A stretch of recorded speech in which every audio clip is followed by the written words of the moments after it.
Hi, my name's Mark. I'm one of the pastors here at Trillium. What would you say the goal of the Toronto Maple Leafs is?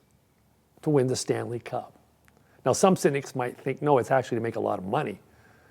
But I think most of us would agree that it's really the Stanley Cup. And yet we would probably also agree that they have not been very successful at their goal. They haven't won the Stanley Cup since '67. It's been a long drought.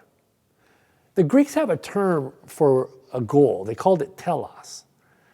But it meant more than just the goal of just winning the Stanley Cup. It meant the whole process from beginning to end that leads to the result. And so in the case of the Maple Leafs, we might look at new management, new coaches, training of players, preseason training, 82-game schedule, 5 rounds of playoffs, and if they're victorious, they win the Stanley Cup. And that whole process from beginning to end is called telos. And we see it in our own lives in a practical way. We take a little seed and we plant it in our garden. And eventually its goal, this little seed, is to become this mature flowering plant. And yet telos means not only the goal, but also the process. Germination, the little shoots pushing up, the leaves breaking out, and ultimately a full mature plant being revealed. And that whole process from seed to mature plant is called telos. And the Greeks understood that everything in life and every event has telos to it. So for instance, you say you're planning a trip. You need to discern or decide a destination, and you need to have a route. You need both. Without a destination or without a route, you have no trip. And so and as an example, say we pick our trip is to Vancouver, and we now have to decide our route. Many different highways that will get us there. If we want to drive, we could take the train, the bus, we could take our bicycle, we could fly there. Each route will ultimately determine the telos of the trip, even if the destination remains the same. You get a very different trip is if you drive than if you fly to Vancouver from Cambridge. And this is something that we readily understand. It's easy to see in seeds and in trips, even for sports teams, but I ask you this, what is the telos of your life from beginning to end? What is the goal of your life? What is your destination? And what route are you taking to get there?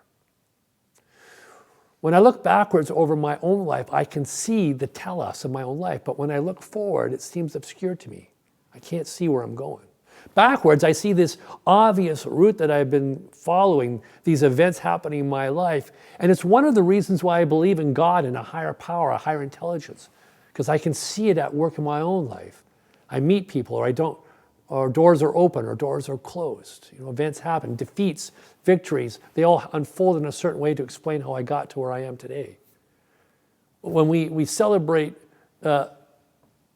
Jesus in the church, we're talking about someone who's self-consciously aware of his telos in the moment. He doesn't need to look backwards to discern it, but he's conscious of it in the moment. He knows his destination. He knows the route by which he is taking, and he is following it with conviction and trust. He trusts that higher intelligence at work in life. And he's guided to a really difficult place, but one that will ultimately change everything. The resurrection of Jesus isn't simply to demonstrate to us some kind of magical event, but it's to remind us the truth about our own lives. Just as Jesus was born with a purpose, so have we been. Just as Jesus has a telos, a journey and a destination, so do we have. We are called in Easter to embrace this truth for our lives and to trust in that higher intelligence that is work in our lives. We don't always understand in the moment what's happening. People die and bodies fail and factories close and events happen that are not always clear, yet nonetheless, we can trust in the higher intelligence that's at work in us that will deliver us to a good place. I look at the Maple Leafs. Something feels a little different. They actually made the playoffs this year and they look like they're under a much better management. Maybe the telos of the Leafs today is different from the past. Maybe they will end up arriving at their destination and lifting the cup high. And if they do, we will all rejoice.